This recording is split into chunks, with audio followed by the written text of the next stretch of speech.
Welcome back to our channel. Today we drift into the haunting story of one of history's most catastrophic events, the last day of Pompeii, where the lives of Romans were frozen forever by the fury of Mount Vesuvius. Before we journey into the streets, homes, and lives of a city lost in time, make sure to like, share, and subscribe to our channel for more fascinating history stories and untold secrets from the past. Let's step back in time and witness the frozen moment that changed history forever.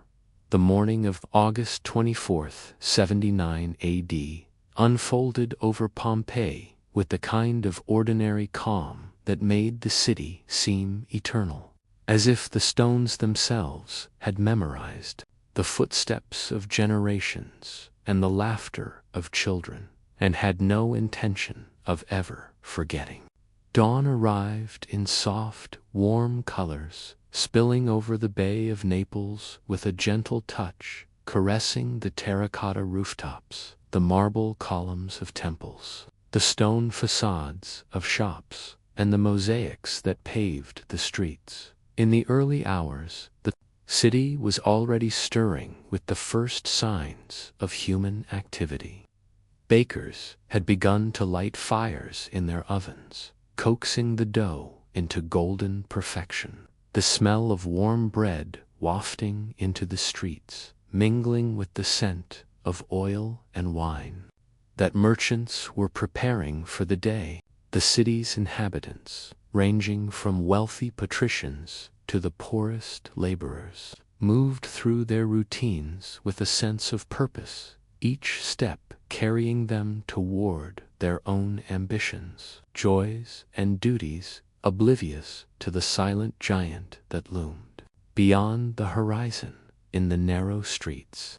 Women in long, flowing stolas carried baskets of fresh produce, balancing them carefully as they made their way to the market, calling greetings to neighbors, friends, and fellow traders. The marketplace, the heart of Pompeii, already hummed with life. Merchants, some with wagons laden with olives, figs, and grapes, others with delicate pottery or bronze trinkets, arranged their goods with careful precision. Shoppers bargained animatedly, their voices rising and falling like music. The clinking of coins mingled with the laughter of children who darted between legs, playing games with sticks and stones, their carefree energy a stark contrast to the seriousness of their elders. Farmers spoke with customers about the quality of the day's catch or the freshness of milk, and bakers, pleased with the smell of freshly baked bread, invited patrons to sample their warm loaves. Wine sellers, their amphorae shining in the morning sun, called out their wares, offering sweet Falernian wine prized across the region. Smoke curled from chimneys, drifting lazily into the sky, carrying with it a sense of domesticity and comfort. The streets of Pompeii were more than thoroughfares. They were arteries of human life, where the rich and poor, the free and enslaved, intersected and moved together in a rhythm shaped by centuries of Roman civilization. Nobles walked past modest homes, adorned in their finely dyed tunics, sandals, carefully laced, hair styled with oils and combs, while servants followed, carrying the family's belongings or tending to children. Dogs barked from chained posts, alerting their owners to visitors or intruders, and the occasional donkey or mule trudged along loaded with goods, their hooves clattering against the cobblestones. The architecture itself was a testament to Roman ingenuity and taste. Houses with atriums open to the sky, fountains gurgling in central courtyards, mosaics depicting scenes from myth or daily life. and walls adorned with vibrant frescoes that celebrated gods, heroes, and the pleasures of living. Even the humblest dwelling contained traces of art, evidence of a society that valued beauty and cultural expression in every aspect of life. Pompeii was not merely a city of commerce or architecture. It was a city of human stories. Children played in the shadows of temples dedicated to Jupiter, Venus, and Apollo, their laughter mingling with the tolling of bells and the calls of vendors.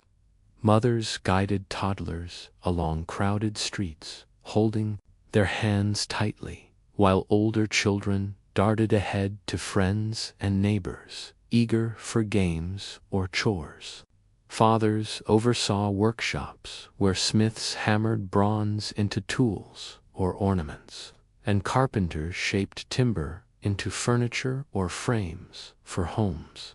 Artisans added finishing touches to pottery, carefully painting scenes of gods and mortals, animals, and geometric designs, each one a small masterpiece intended to please the eye and serve practical purposes. The city's bathhouses began to fill with early risers, the sound of water running over stone floors, blending with murmurs of conversation, while men and women prepared for the social rituals that Roman life demanded. Discussions of business, philosophy, politics, and the latest gossip occurred within the steamy comfort of communal pools.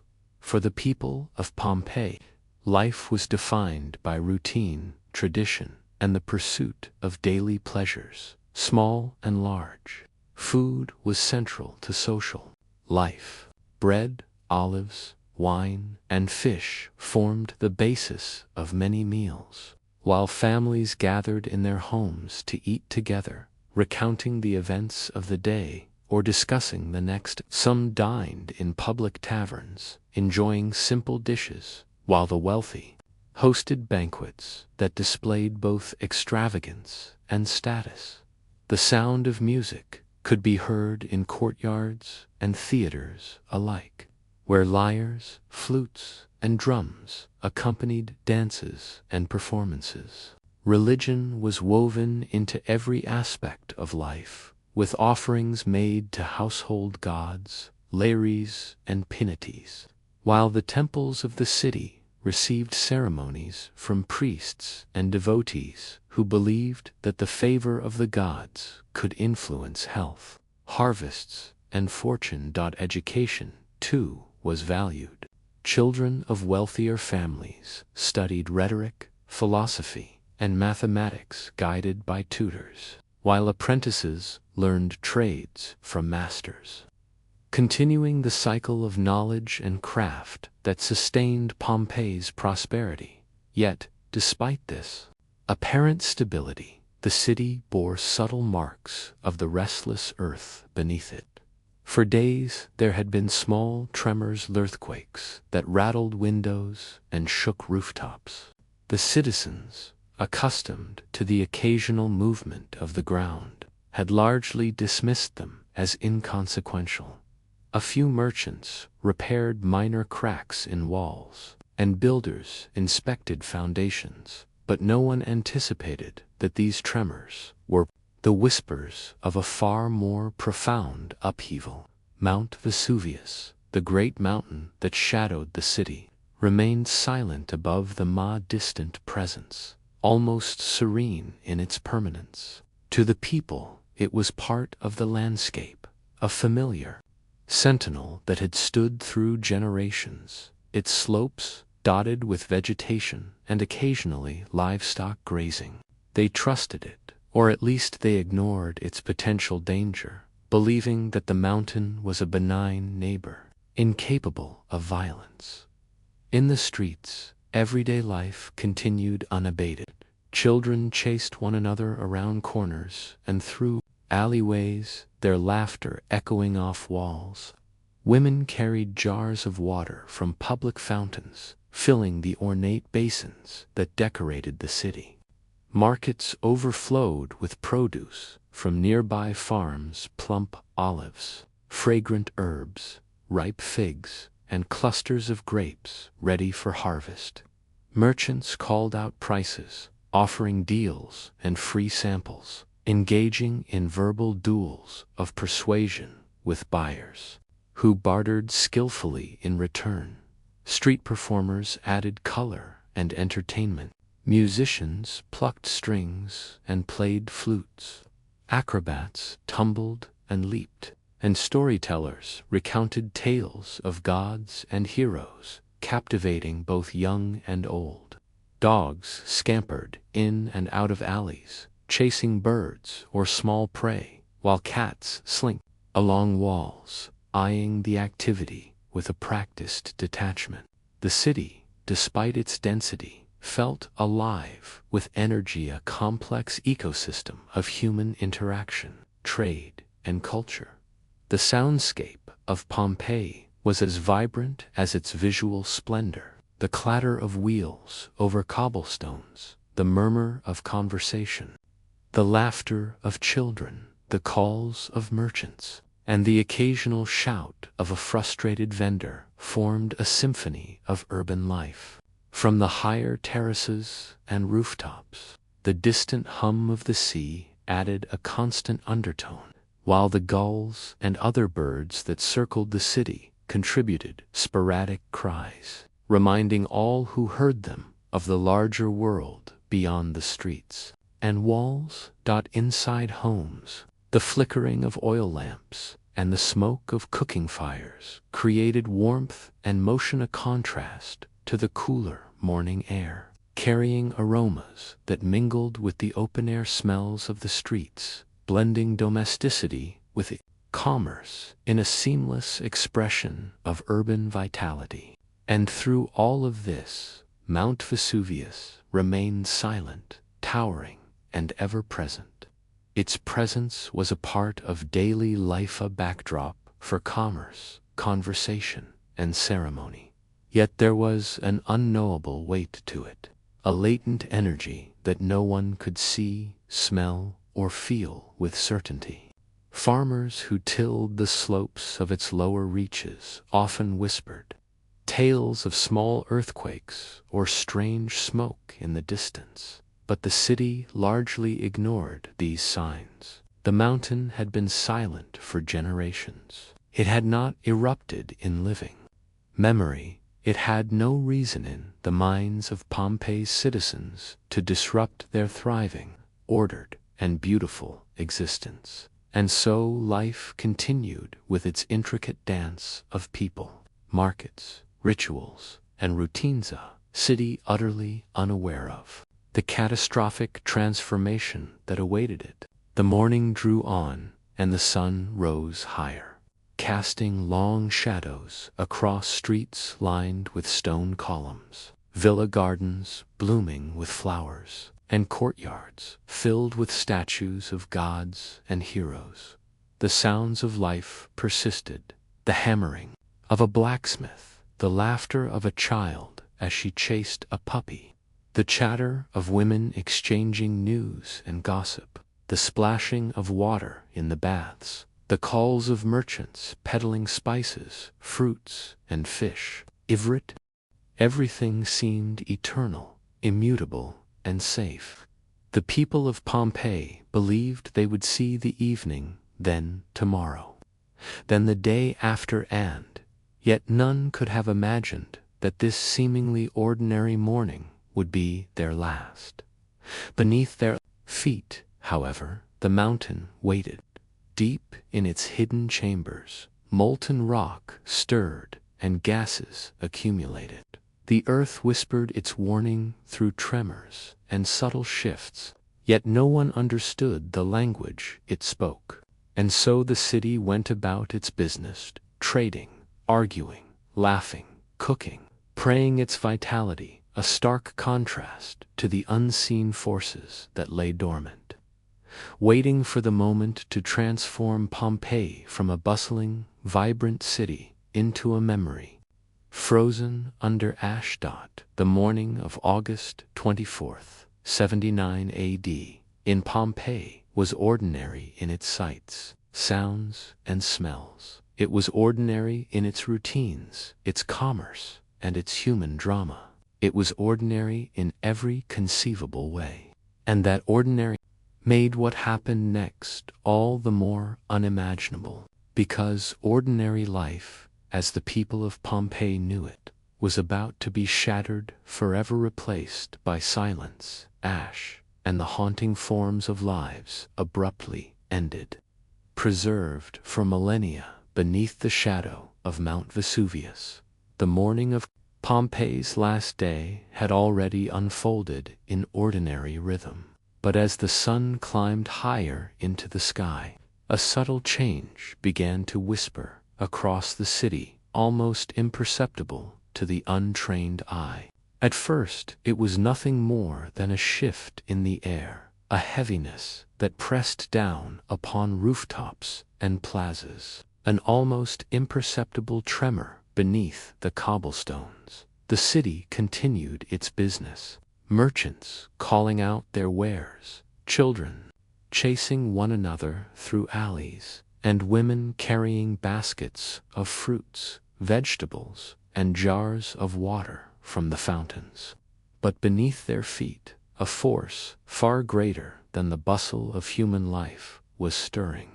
Deep within Mount Vesuvius, the earth was awakening after centuries of silence, its inner chambers beginning to roil with molten rock and gas, though no one in Pompeii knew it.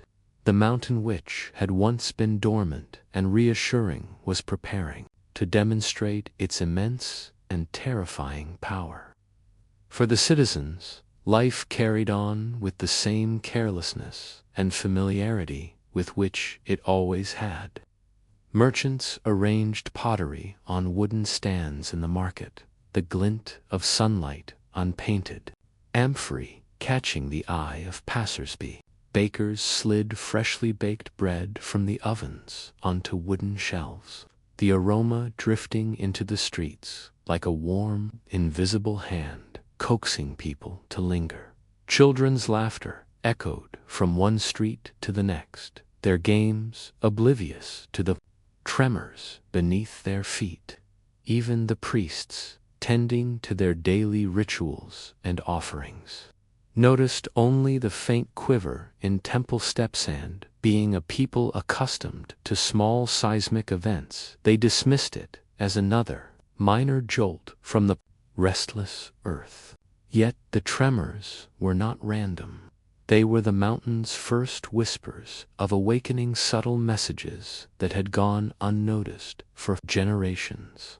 The ground's movement was a prelude, a warning, written in vibration and pressure, telling of the immense upheaval gathering beneath the city. Deep inside Vesuvius, magma churned and gases accumulated, building an almost unthinkable pressure. Rocks that had been trapped for centuries, molten and eager for release, began their slow, inevitable journey toward eruption, though invisible to the human eye. The mountain's insidious processes were already shaping the fate of Pompeii, setting into motion a chain of events that would render life there forever frozen. It began subtly, a thin wisp of smoke, barely perceptible against the blue sky, rose from the mountain's summit. At first the smoke was white, almost innocent, drifting lazily like clouds that had wandered too close to the peak. Shepherds tending their flocks on the lower slopes noticed it, pointing and whispering to one another, curiosity tempered by a practiced understanding of the mountain's moods. It was nothing, they thought.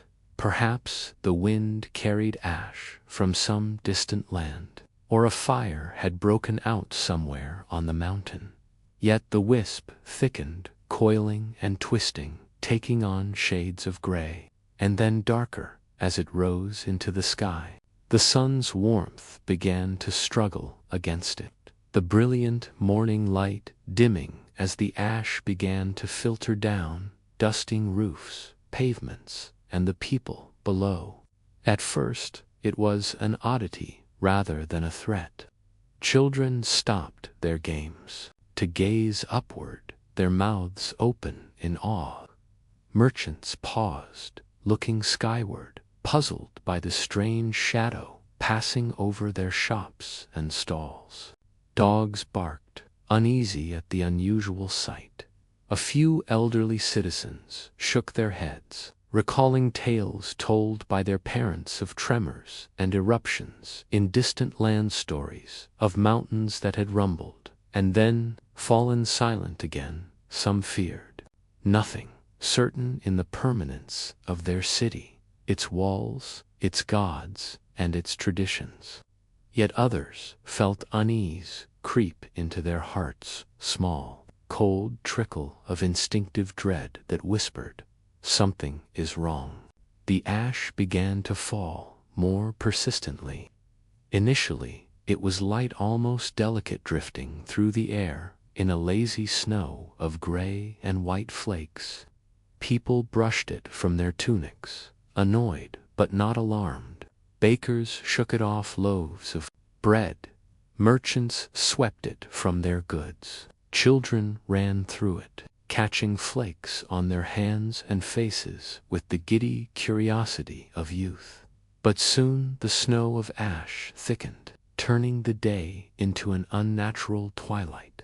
Shadows lengthened, even though the sun hung high, and the light of Pompeii became dim and eerie, casting everything in a gray haze that blurred the sharp edges of marble columns, tiled floors, and painted frescoes. The scent of sulfur and burning stone began to infiltrate the air, sharp temps that made throats sting and eyes water. Pumice stones followed next. Lighter than ordinary rock, but sharp and abrasive, they began to fall from the sky, bouncing on rooftops, smashing against walls, and crunching underfoot. Farmers carrying baskets of produce ran for shelter, scattering their goods in panic. Merchants abandoned their stalls, clutching valuables in haste, as the first signs of disaster became impossible to ignore. Children screamed, mothers called out, fathers shouted in vain to organize families or herd animals. Even the streets themselves, so familiar, became treacherous, littered with jagged stones, overturned carts, and the debris of commerce and routine. The city, once vibrant with life, was beginning to collapse into chaos. Some sought refuge in their homes, locking doors and windows, hoping that the stone walls would shield them from the falling stones. Others ran to the city gates, desperate to escape, only to find the streets clogged with people, all moving in panic, their desperation feeding a terrifying collective energy. Dogs barked frantically, horses reared, and birds rose into the sky in flocks, fleeing the unnatural storm. Those who attempted to help others found themselves hindered by the sheer weight of the crowd. The sudden transformation of familiar streets into a labyrinth of danger, and the persistent, growing avalanche of pumice and ashdot, and then the air changed, it thickened, and became suffocating. Breathing became difficult even for those who had been quick to seek shelter. The dust and ash infiltrated lungs, sticking to the mucous membranes, causing coughs and panic-driven gasps for air. Eyes burned, stinging from the fine particles that coated eyelashes, eyelids, and skin. The sun disappeared entirely, swallowed by the massive ash cloud rising from the mountain in the darkness. Pompeii appeared to be experiencing night in the middle of day, an unnatural shadow stretching across streets, plazas, and homes. The city's inhabitants, once so confident in the permanence of their routines, could feel the first true tremors of terror settling in their minds. Families huddled together, clutching children, dragging elders, and fleeing in desperation. Some people cried aloud to the gods, throwing themselves in supplication toward temples, as if divine intervention could halt the fury of nature itself. Merchants abandoned wealth. Artisans left tools behind, and servants sought the safety of homes where they had worked for years. Yet safety was an illusion. The ash continued to fall relentlessly, piling up on rooftops, clogging streets, and making every step treacherous. The clatter of stones, the screams of the people, and the groans of timber and masonry under the growing weight. Amid this chaos, the character of Pompeii itself began to change. The vibrant marketplace, once bustling with negotiation and the smell of fresh food, was transformed into a gray wasteland. The elegant villas, with their frescoes, fountains, and mosaics, were dusted in a layer of powdery ash that dulled their colors. Animals wandered blindly, some injured, some panicked to the city's chaos. The people, accustomed to the rhythms of commerce, religion, and social life, found themselves confronted with the raw, indiscriminate force of nature, and, for the first time, many recognized that their city was vulnerable. Yet, even in the face of such extraordinary events, life continued in its stubborn human way. Some parents shielded children beneath cloaks, carrying them across streets littered with stones. Others tried to calm animals, guiding them toward safety. Merchants clutched coins and jars of wine more out of habit than expectation of survival. Priests continued to utter prayers, though the words were almost drowned in the roar of falling pumice and the grinding weight of ash. Human beings, it seemed, could not abandon their routines entirely, even as the mountain's awakening accelerated, and the normal rhythms of life were transformed into a desperate scramble for survival. The mountain itself was growing louder. From within its ancient chambers, the rumble of magma moving and gas escaping was becoming a resonant roar sound that seemed to vibrate the very air and stone. The smoke and ash rising from the summit thickened into a dark, swirling column towering into the heavens, twisting and turning in the wind. Lightning, born from the friction of particles within the column, occasionally cracked across the sky, illuminating the city below in harsh, flickering light. It was a terrifying and beautiful spectacle, a glimpse into forces far beyond human comprehension. Some citizens watched in awe, others in horror, realizing that the mountain, once a benign neighbor, was now a threat beyond imagination. The falling pumice became heavier. Roofs began to sag under the growing weight. Narrow alleyways, once passages of easy movement, turned into traps as stones and ash piled high.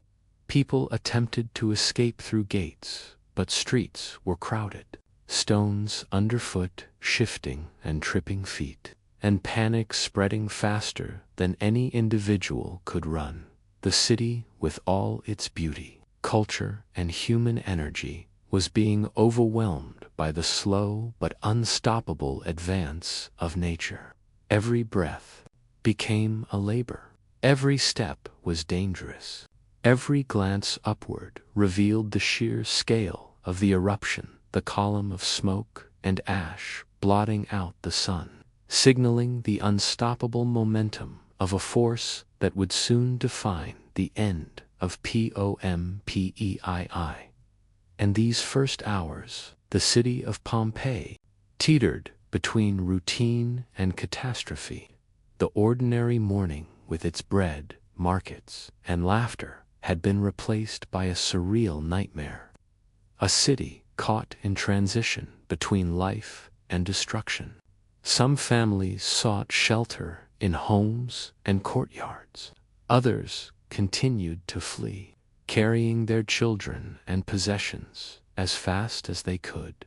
Priests continued to pray, their voices thin against the roar of the mountain, while animals panicked and street performers abandoned their arts.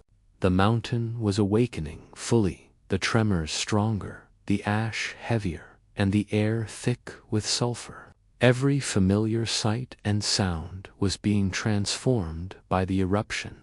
Every step on the cobblestones fraught with danger, every breath tainted with smoke and dust. It was the calm within chaos that defined Pompeii's last hours of normalcy, a fleeting moment in which the people of the city still acted according to their routines, even as the forces of nature gathered above them, preparing for the event that would freeze them in time forever. The morning of August 24th, 79 AD, had begun with ordinary rhythms, but by the time the sun reached its zenith, Pompeii was no longer recognizable as the city it had been hours before. The faint tremors that had gone mostly unnoticed earlier had intensified, and now the air was thick with ash, dust, and the faint but pungent odor of sulfur. The sky above had turned a deep, ominous gray as if night had fallen prematureless, wallowing the city in an unnatural gloom. Shadows stretched across streets and plazas, casting familiar buildings and fountains into a ghostly light, while the sun, though still high, seemed to fight a losing battle against the overwhelming darkness that Vesuvius had unleashed. The city's daily life, so vibrant in the morning, was being transformed into a nightmare in which every step, every breath, and every decision carried the weight of survival. People ran through the streets, some clutching children, others dragging elderly relatives, while merchants abandoned their stalls, leaving goods scattered across cobblestones, now slippery with ash and pumice. The sudden fall of heavier pumice stones made rooftops tremble and collapse, sending showers of debris onto the city below. The deafening clatter of falling stones mingled with the terrified screams of men, women, and children, creating a symphony of chaos that echoed off the marble columns, stone facades, and narrow alleyways. Dogs barked and howled, tethered to posts or roaming freely, their panicked movements adding to the confusion, while horses and donkeys struggled under the weight of carts, often bucking and breaking free in terror. Birds, disturbed by the smoke and ash, rose in flocks, their frantic cries cutting through the tumult, a stark reminder of the natural world's awareness of danger. Parents shielded children under cloaks, their hands trembling as they carried them across streets crowded with people, all moving in a single chaotic flow toward the city gates.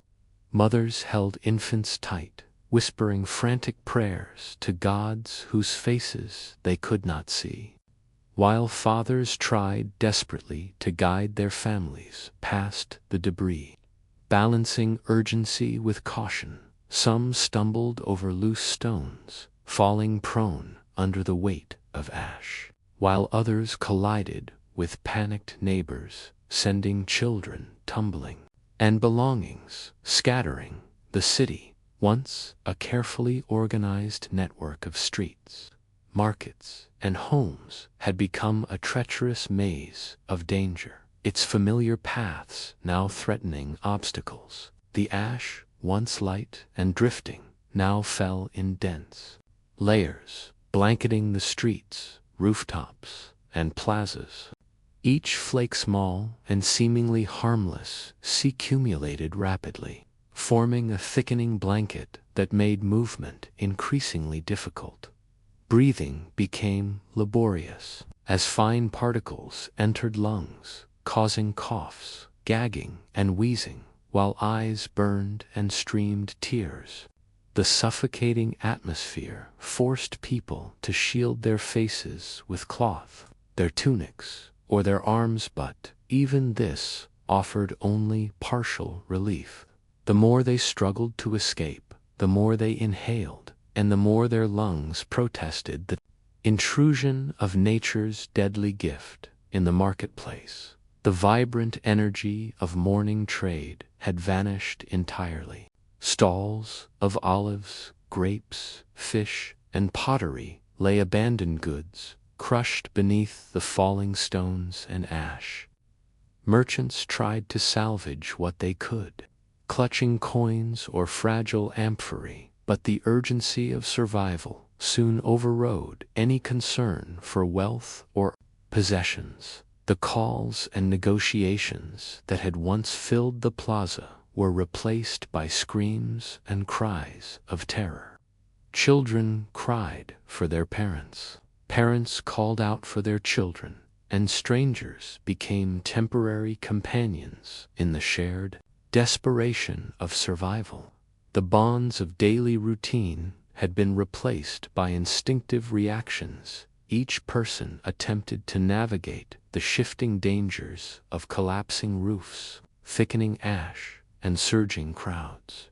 Roofs began to fail under the weight of accumulating pumice and ash. Tile and wood collapse, sometimes burying those who sought shelter beneath them.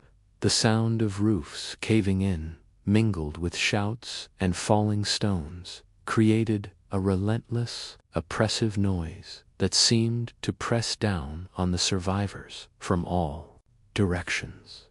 People attempting to enter homes for protection found doors blocked by debris, windows shattered by the falling rocks, and courtyards choked with ash. The city's architecture, once a source of stability and pride, had become a trap, offering only temporary refuge before surrendering to the inexorable force of the mountain. Some citizens tried to escape through the city gates, hoping to reach the countryside beyond Pompeii, but the streets were congested with the panicked flow of thousands. People tripped over debris, stumbled on the uneven paving stones, and collided with one another in the frantic bid for freedom. Horses pulling carts became unmanageable, kicking and trampling anyone in their path. The narrow alleyways that had once offered shortcuts now funneled terrified citizens into bottlenecks, creating situations where survival depended not only on speed and determination, but also on chance. Families clung together, navigating through strangers as tightly packed as sardines, while the ash continued to thicken, obscuring vision and making every step uncertain. Those who sought refuge inside homes or shops found mixed fortune. Some managed to shelter in courtyards or rooms, but the weight of pumice and stones eventually caused roofs to buckle, spilling debris onto the floor and crushing those who had thought themselves safe. Inside, the air was thick and unbreathable. Panic often overtook reason. Mothers clutched children, husbands held wives, and servants shielded masters, all in a desperate attempt to preserve life. Yet even the strongest structures could not withstand the relentless assault, and soon walls and ceilings began to crack and collapse, transforming safe havens into tombs. Amidst the chaos, some sought to maintain semblances of normality. Priests continued to pray, their voices hoarse from shouting and smoke-filled air as they performed hurried rites, hoping that the gods might spare the city. Street performers abandoned their art but clutched instruments or props as if they might offer comfort in some inexplicable way. Merchants instinctively sought to protect their wealth-clutching coins, amphorae, or small valuables, while some artisans attempted to rescue tools or goods, driven by habit and instinct more than rational thought. Every attempt to impose order against the overwhelming chaos was ultimately futile, swallowed by the scale and inevitability of the eruption. The mountain, meanwhile, was fully awake. The column of smoke and ash rose higher into the sky, and throwing shadows across Pompeii that deepened the sense of unnatural twilight. Friction within the column produced lightning jagged bolts that illuminated the chaos for brief, terrifying moments.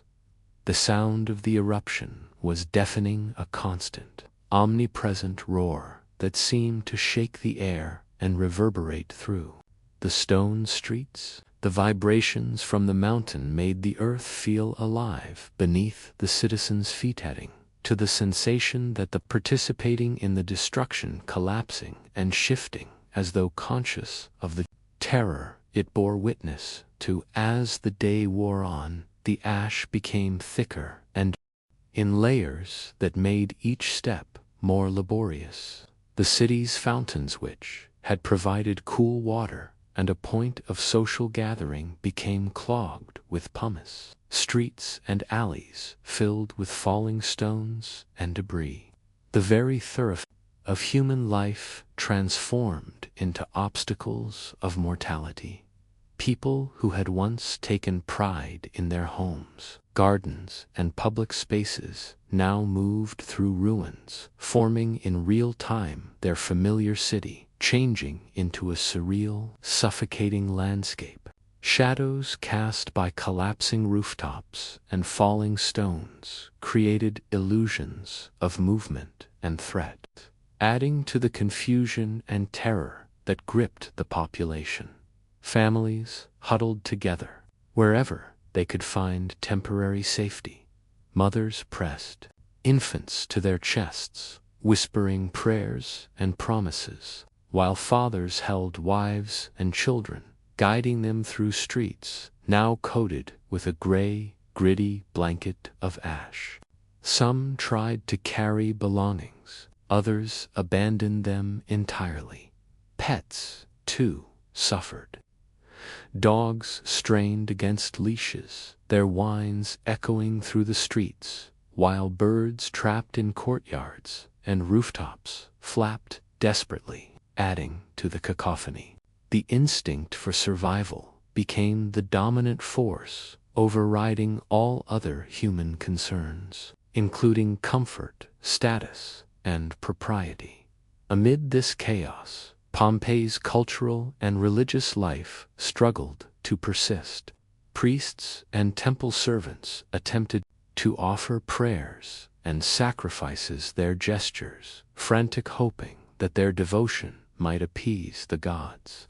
Statues of deities, once central to civic and private worship, now appeared helpless and silent, watching over a city unraveling before them. Families turned to prayer in their homes, burning oils or incense, as they had done for generations, seeking divine protection that could not come. Even in the face of the unrelenting eruption, humanity persisted in its rituals, a testament to the enduring, if futile, faith that had defined Pompeii for centuries. The city's infrastructure, too, began to fail. Streets, clogged with debris, made movement difficult or impossible.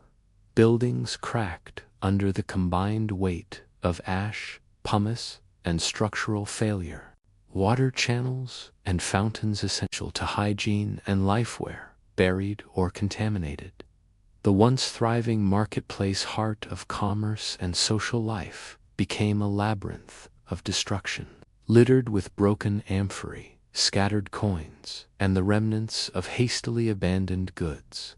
Every familiar landmark, the forum, the baths, the theaters, the bakeries, was transformed into a perilous landscape, a stage in which every object, every step, and every breath posed a potential threat. The human cost became increasingly evident. People collapsed in the streets, overcome by exhaustion, suffocation, or injury. Children clung to parents who could not carry them any further, while some elders succumbed to fear unable to navigate the chaos.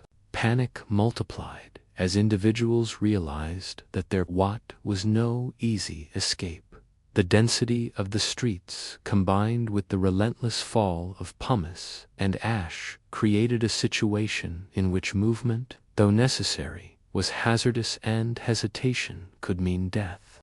The collective panic of the city amplified every individual struggle, creating a feedback loop of fear, confusion, and desperation. Even animals normally attuned to survival instincts were not spared. Donkeys, horses, and livestock bolted through crowded streets, sometimes trampling humans in their flight. Birds took to the sky in frantic flocks only to be forced down by the ash-laden wind or disoriented by the darkness.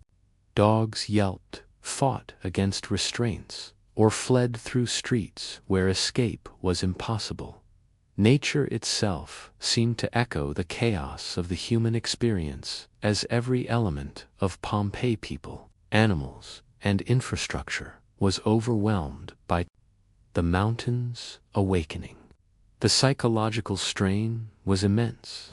People shouted, cried, and prayed, voices rising and falling in desperate waves. Rational thought gave way to instinctive action. Families separated in the confusion. Strangers clung together, and social hierarchy evaporated in the face of immediate threat. Fear so palpable that it seemed almost a physical presence mingled with smoke, ash, and the relentless roar of Vesuvius. Every sense was assaulted: the eyes by darkness and dust, the ears by chaos and clatter, the lungs by suffocating ash, and the mind by the overwhelming realization that the city's familiar order had vanished in hours. As afternoon approached, the first signs of structural collapse became unavoidable. Roofs caved under the weight of accumulated pumice and ash. Walls cracked, buildings shuddered, and in some cases, entire structures toppled, burying those seeking refuge inside. Streets were blocked truths that had been safe for generations, transformed into lethal obstacles. Even the strongest buildings, adorned with frescoes and marble, succumbed to the weight, demonstrating the futility of human construction against the overwhelming force of nature. Yet, amidst the terror, acts of courage and compassion appeared. Some citizens carried children over obstacles, helping neighbors escape. Servants protected masters. Strangers aided the injured, and families stayed together, refusing to leave anyone behind. These moments of human resilience contrasted sharply with the destruction surrounding them, highlighting the interplay between human determination and the inexorable power of the eruption. Every action was small against the scale of the disaster, but each represented a flicker of life and agency in a world that had become dangerously unpredictable. By mid-afternoon, the eruption had transformed Pompeii entirely. Streets were coated with ash, debris littered every corner, and visibility was reduced to mere feet. The sun's light filtered through the thickening clouds, creating an otherworldly glow that illuminated the city in shifting shades of gray. Every familiar sound was distorted: the cries of children, the shouts of parents, the clatter of stones, the groaning of timber and masonry, and the relentless roar of Vesuvius blended into a continuous, oppressive chorus. Pompeii, a city that had thrived for centuries, was now a landscape dominated by chaos, fear, and imminent destruction. In those final hours before the ultimate surge of the eruption, the city's inhabitants faced a terrifying truth. Escape was uncertain, survival was tenuous, and every action carried risk. Streets that had once been avenues of trade and celebration were now traps. Buildings that had offered shelter became tombs. The very air threatened life-laden with ash, dust, and sulfur. Yet people continued to move, breathe, and act, clinging to hope, family, and instinct. In the heart of this struggle, Pompeii's humanity shone even as its fate was being sealed by the unstoppable force of nature. By late afternoon, the citizens of Pompeii were no longer merely panicked. They were facing the full, unimaginable fury of Mount Vesuvius. What had begun as tremors and ashfalls had evolved into a force beyond comprehension, violent display of nature's power that could not be negotiated with, bargained with, or reasoned with.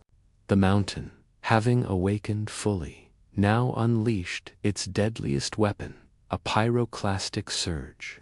Unlike the falling stones or drifting pumice that had caused terror and injury, this surge was a moving, rolling tide of superheated gas, ash, and volcanic debris, faster than any human could run, and hotter than any natural fire could burn. Its approach was silent, at first almost deceptive in its speed. But those who sensed it, the few who had the presence of mind, felt a pressure in the air, a sudden heat, and a suffocating scent that made the heart race. The initial wave of the surge struck like a tidal wall. It moved with terrifying precision, flowing over streets and hills, crushing buildings, and sweeping up anything in its path. The temperature of the gases reached hundreds of degrees, enough to incinerate tissue instantly and collapse lungs the moment they inhaled the thick, searing air. Those caught in its path could not run, could not shield themselves, and could not comprehend the speed or intensity of what approached. The people of Pompeii, who had been running, hiding, and seeking refuge, were now utterly defenseless. The laws of motion and survival no longer applied. Human effort was irrelevant against the force of the pyroclastic flow. The effect on the city was instantaneous and terrifying. Streets that had been clogged with panicked families, animals, and debris were swallowed whole. Roofs already weakened by pumice collapsed completely under the intense pressure of the surge. Walls buckled, splintered, or were crushed entirely. People who had huddled in homes or courtyards, believing they were safe, were consumed in moments. The heat was so extreme that the skin blistered, clothing ignited, and the internal organs of those exposed were destroyed in an instant. There was no time for screams, no chance for resistance, only an abrupt, merciless obliteration of life. Even those who had fled to open spaces found little hope. The surge traveled over the countryside, surrounding Pompeii, a dense cloud of fire, rock, and ash, moving faster than the eye could track. Farmers in the fields were caught mid-tasks, plowing soil, tending animals, or harvesting grapes.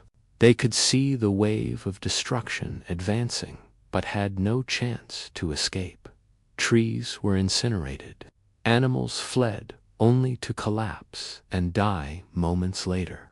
Livestock, birds, and dogs were caught in the relentless tide, their bodies instantly overwhelmed by the superheated gas. In the city, pets chained to posts, dogs left in courtyards, and birds trapped in cages perished with the swiftness of thought itself. The surge was indiscriminate, consuming rich and poor, young and old, noble and slave alike. Within the streets of Pompeii, the scale of death was staggering. Families that had clung together through the chaos of falling pumice were now separated. Parents shielding children were instantly consumed. The children's small bodies pressed against them in the final frozen moment of life. Couples holding hands, seeking comfort, were erased in a single invisible instant. Individuals who had been running, screaming, or praying moments before were now nothing more than impressions in the ash, their forms captured forever in death's final embrace, the ordinary human sounds that had defined the city laughter. Negotiation, music, gossip vanished, replaced by a terrifying silence, punctuated only by the distant roar of the volcano and the occasional collapse of buildings under the relentless pressure of the surge. The pyroclastic surge moved with a terrifying fluidity, rolling through streets and alleys, filling courtyards, and swallowing public squares. It obeyed no rules of gravity or geometry. It flowed up stairways, through doorways, and over walls as if the city itself were made of nothing but empty channels for its unstoppable path. Air that had once been breathable became a furnace thick, with carbon dioxide, sulfur, and ash, a lethal mixture that rendered lungs useless in seconds. Those exposed to even the edges of the surge could inhale only once before being overcome, their bodies collapsing in place, sometimes contorted in the last instinctive positions of defense or care. The destruction extended to every layer of Pompeii's infrastructure. Public baths, normally filled with citizens enjoying the ritual of bathing, were obliterated water basins boiled in the intense heat, floors buckled, and marble statues cracked. Markets and shops were flattened, their roofs gone, their contents scattered and burned. The forum, center of civic life, became an empty shell as the heat and pressure disintegrated wooden stalls, overturned stone benches, and stripped the buildings of their decorative mosaics. Even the grand villas of the wealthy, with their reinforced walls and gardens, were not spared. Frescoes were scorched, marble shattered, and priceless artifacts buried under tons of ash and debris. The scale of human suffering, while indescribable, left traces that would later be frozen in time. In the immediate aftermath, there was no one to record, no voice to tell the story. Families that had argued over breakfast, lovers who had walked hand in hand through the morning, children chasing pets through the streets, all were gone. Their final moments, often protective or instinctive, left physical impressions in the ash that would later serve as chilling memorials. Arms raised in defense, bodies curled around children, heads turned as if to witness the horror every gesture, preserved as a snapshot of life, abruptly ended. These impressions, human yet rendered ghostly by the eruption, would make Pompeii one of the most haunting archaeological sites in history. A city forever frozen by a single catastrophic day. Amid the chaos, the psychological dimension of death was stark. For those who had the fleeting awareness of the surge approaching, there was no time to think beyond a single desperate instinct: survive. Panic overtook reason. Prayer, hope, and logic were replaced by instantaneous action. Some attempted to run, some sought shelter, some clung to loved ones, and some froze in shock. The moments before death were compressed into a terrifying clarity, a fusion of instinct, fear, and fleeting recognition that life as they knew it was over.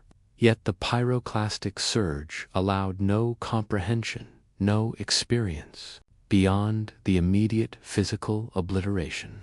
The atmosphere itself became a weapon. Hot gases moved faster than sound, displacing air, scouring streets, and incinerating everything in their path. Temperatures exceeded 400 degrees Celsius in some areas, enough to instantly kill humans and animals, ignite flammable objects, and fracture stone and marble. Breathing the air was impossible. Lungs could not withstand the heat or toxic gases. Clothing, hair, and skin were vaporized almost instantly, leaving only the impressions in ash that would, centuries later, give us insight into the final moments of life. The air, previously filled with smoke and the scent of sulfur, now carried the suffocating intensity of death itself. Buildings, overwhelmed by the heat and pressure, collapsed entirely. Roofs caved inward, walls splintered, and marble statues shattered, sending fragments crashing into streets below. Courtyards, once filled with the sound of children playing or water from fountains, became traps. People who had sought shelter within the relative security of homes, shops, or baths were crushed, burned, or suffocated. The structures themselves, so central to the sense of permanence in Pompeii, were transformed into instruments of mortality. Amid the horror, the relentless movement of the surge demonstrated a terrifying precision. It flowed through streets and over obstacles, ignoring walls, gates, and barricades. Open plazas, which might have seemed safe from falling stones or collapsing roofs, were engulfed as if the city were a single organism being consumed. Those who had fled to open ground found themselves unable to avoid the searing cloud that rolled inexorably forward. Fields, orchards, and gardens outside the city walls were no safer.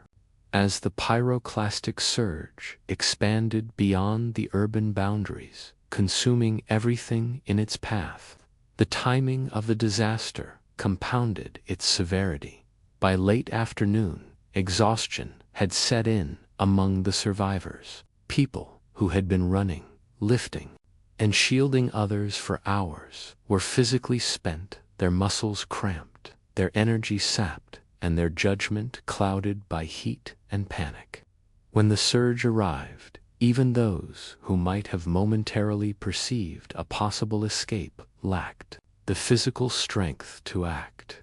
Collapse was instantaneous for many, an abrupt transition from frantic movement to permanent stillness in the streets. The surge created a landscape of instantaneous death and frozen movement. Families huddled together, arms entwined protectively around children. Couples clutched one another, heads tilted in desperation. Animals previously fleeing were struck down in mid-motion. Pedestrians fell mid-step. Merchants mid-bargain. Artisans mid-task. Every detail of daily life, previously so ordinary, was now preserved in death, caught by the unyielding hand of the eruption. These moments, captured in ash and later immortalized in plaster, would reveal a city trapped in the final intimate gestures of humanity.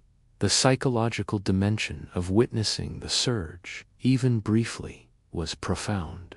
For those who had glimpsed the wave approaching, the realization of imminent death must have been overwhelming. Fear, shock, and despair compressed time and perception, creating an experience both immediate and eternal.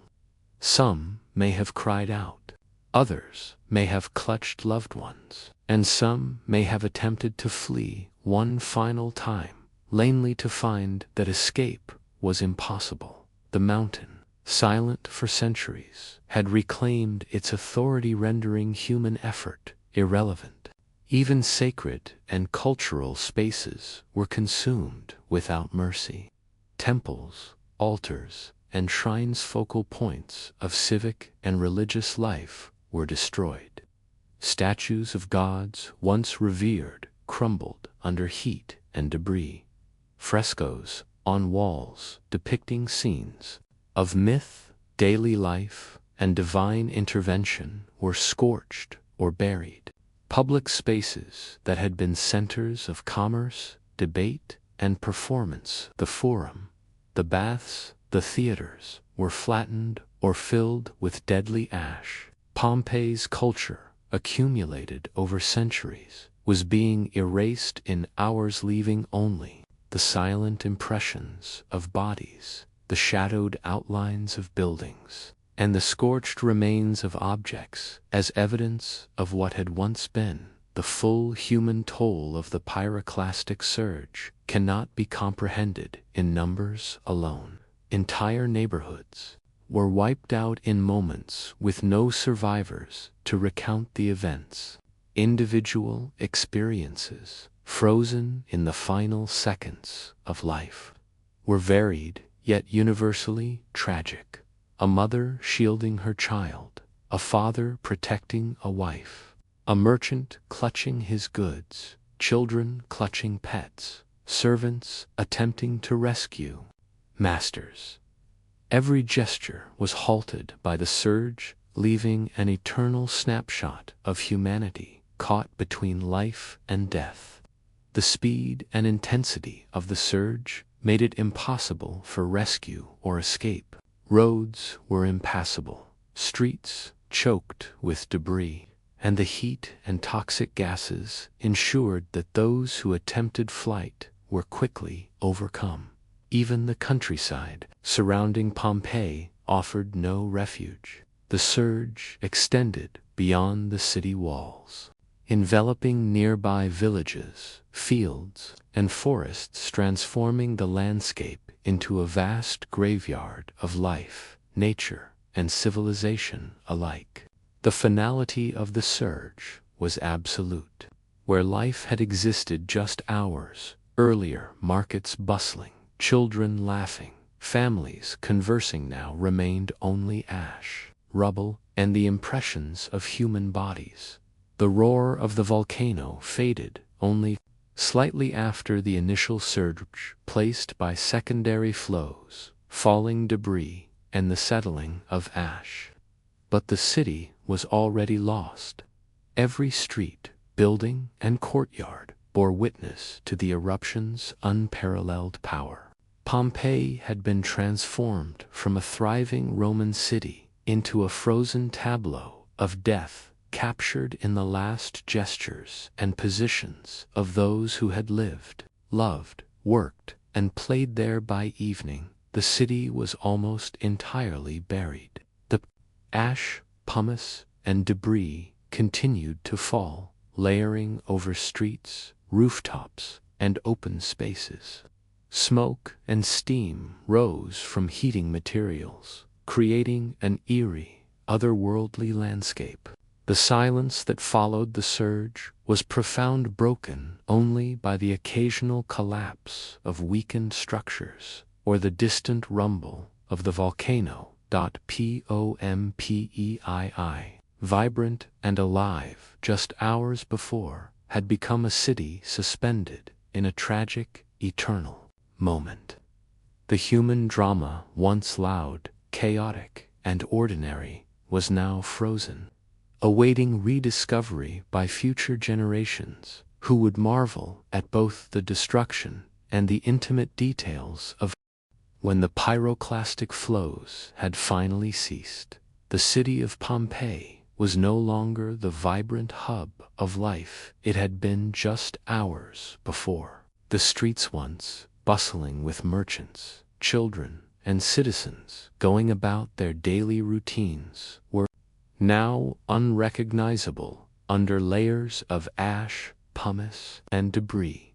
Buildings that had once displayed wealth, art, and culture were collapsed, obscured, or buried, leaving only the faint outlines of their structures. The plazas, the baths, the theaters, all spaces that had held social, commercial, and religious life, were now silent, shrouded beneath a thick, gray blanket that smothered every trace of movement.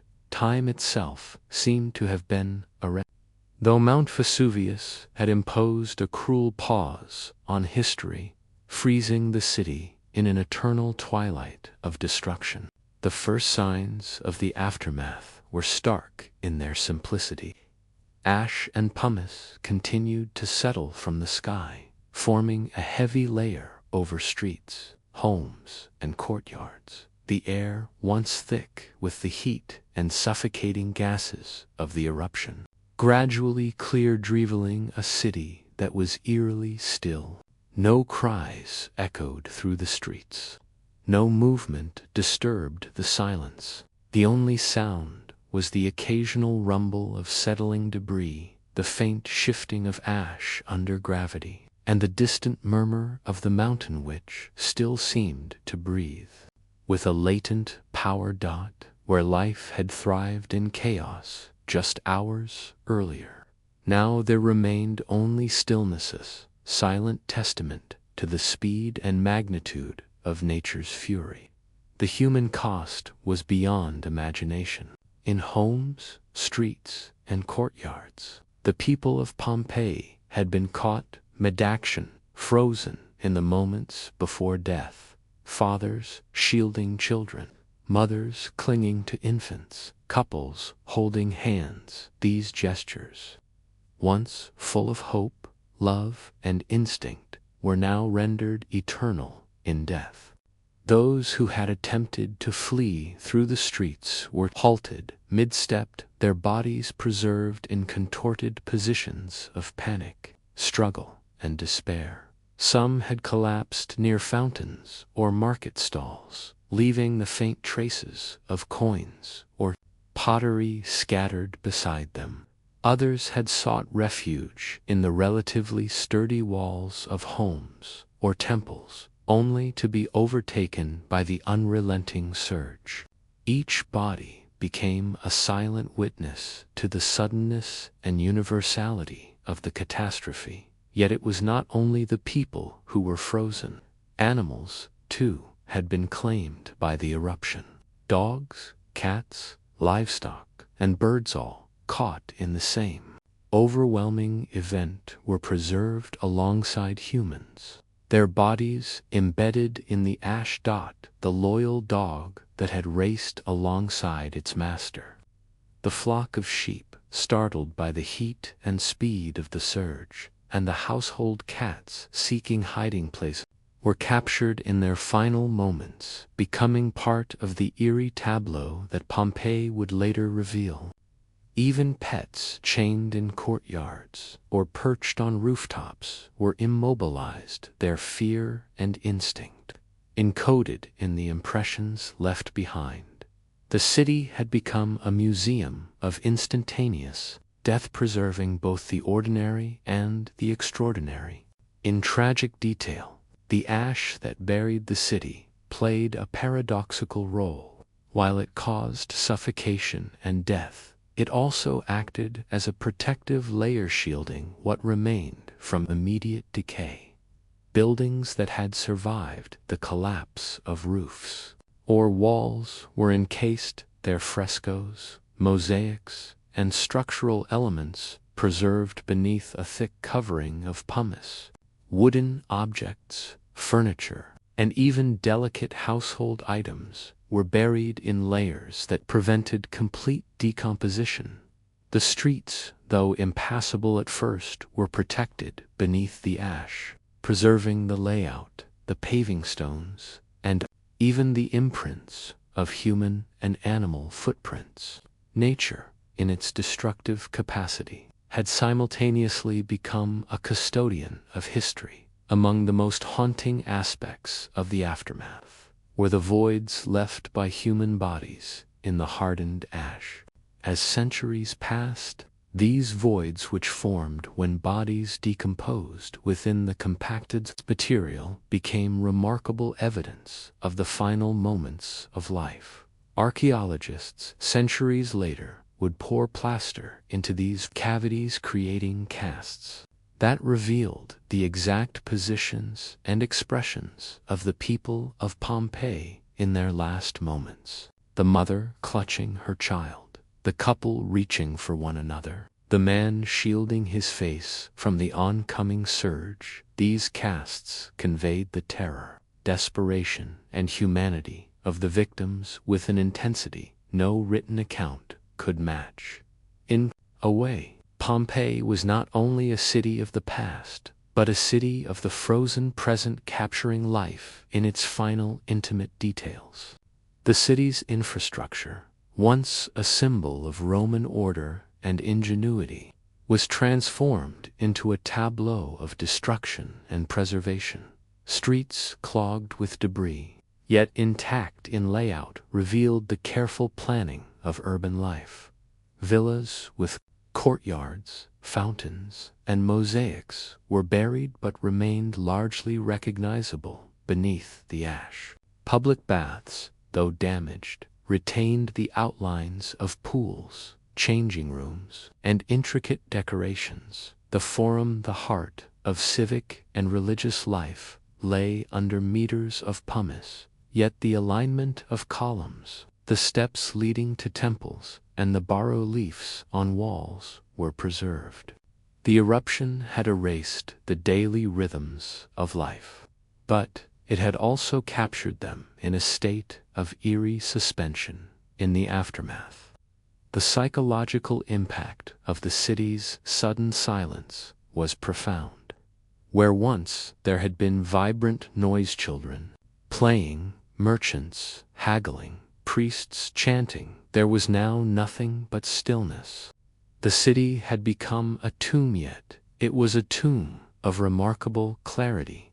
Future generations would walk its streets and see the layout, understand the culture, and witness the intimate details of Roman life fall, because the ash had acted as both executioner and archivist. The houses, streets, and public spaces, though no longer a liviford, a window into everyday life, preserved with uncanny accuracy. The cultural and religious aspects of Pompeii were likewise preserved. Temples, shrines, and altars, though damaged, were buried beneath the ash, keeping intact their mosaics, statues, and inscriptions. Frescoes on walls depicting gods, myths, and scenes of daily life were protected from the elements, allowing future generations to study. Roman art and iconography, household shrines with offerings to lares and piñatas, were preserved alongside furniture, cooking utensils, and personal items, revealing the intimate rituals that defined Roman domestic life. In death, the culture of Pompeii became frozen, waiting to be rediscovered in full detail. The preservation extended to daily objects: pottery, amphorae, cooking vessels, tools, and furniture were buried under ash, keeping their forms intact for centuries. Food such as grains, fruits, and olives was carbonized but preserved, offering insights into Roman diet and trade. Clothing, jewelry, and personal adornments were encased, allowing archaeologists to understand fashion, social status, and wealth. Even graffiti scratched into walls survived, revealing thoughts, jokes, and warnings left by the citizens in the final days before the eruption. Every item, ordinary or extraordinary, contributed to the city's status as a unique archaeological time capsule. Despite the death and destruction, Pompeii was not entirely uniform in its devastation. Some areas were more heavily buried, preserving the dead in remarkable detail, while other parts saw partial destruction, leaving glimpses of collapsed walls and scattered debris. The varying thickness of ash deposits created a stratified recordery, revealing the sequence of events during the eruption. Archaeologists, centuries later, would use this stratigraphy to reconstruct the timeline, the path of pyroclastic flows, and the human responses to the disaster. The city's destruction, though catastrophic, became a detailed narrative, written in stone, ash, and voids where human life had once been. The haunting presence of human casts in Pompeii has made the city a symbol of life frozen at the moment of death. Fathers shielding children, mothers clinging to infants, lovers entwined, merchants grasping coins or jars. Each cast conveys a story, a final gesture that speaks across millennia. The detail is so profound that expressions of terror, despair, and instinctive protection are visible in many casts. The positions of bodies, sometimes curled, sometimes outstretched, reveal the panic and attempts at survival. These silent witnesses offer an unparalleled connection to the past, allowing modern viewers to glimpse the humanity of a city that was destroyed in an instant. The aftermath of the eruption also left a profound natural landscape. The surrounding countryside was blanketed in ash forests and farmland destroyed. Rivers clogged with pumice, and the shoreline of the Bay of Naples coated in debris. Livelihoods outside the city were obliterated, along with the urban environment. Vineyards, olive groves, and farms were buried, leaving the regional economy devastated. The sheer scale of destruction extended beyond human settlements, affecting the environment itself, yet preserving it in a way that would allow historians to study agricultural practices, landscape management, and human interaction with nature. In the Roman era, in the centuries following the eruption, Pompeii lay buried and largely forgotten beneath meters of ash and pumice. The natural preservation was so effective that when rediscovered, the city provided an extraordinary record of Roman life. Streets, buildings, art, and human remains offered insights that could never have been gleaned from texts alone. The combination of rapid burial, protection from the elements, and the exceptional nature of the eruption created a perfect archaeological record, a city frozen not only in space but also in human experience. The human story of Pompeii's aftermath is inseparable from its preservation. The immediacy of death, the suddenness of the event, and the detail, the gestures, positions, and final acts of the city's citizens protecting loved ones, attempting escape, or simply caught unaware, form a silent narrative, conveying fear, love, desperation, and instinct in ways that words or written records alone could never accomplish. Pompeii, in its frozen aftermath, became a city both destroyed and immortalized. The eruption had ended life in an instant, yet it had created a record of life so detailed that every alley, home, and plaza tells a story. The city's destruction was total, yet through that very destruction, Pompeii achieved a kind of immortality, preserving the ordinary and extraordinary moments of human existence with an accuracy unmatched in the ancient world. Even today, as archaeologists uncover streets, homes, and human casts, the city speaks across time.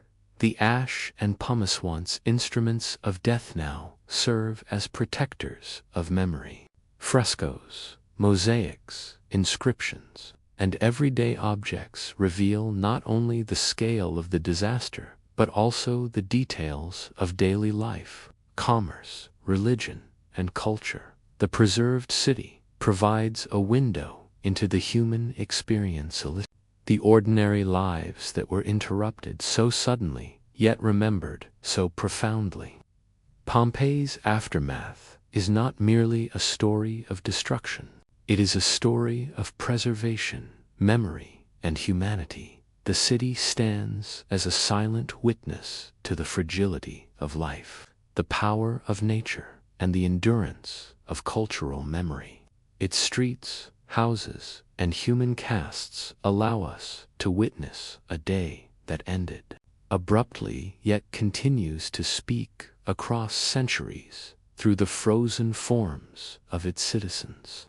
The collapsed and buried architecture and the preserved artifacts, Pompeii tells the story of human resilience, fear, love, and ordinary life, interrupted by extraordinary catastrophe.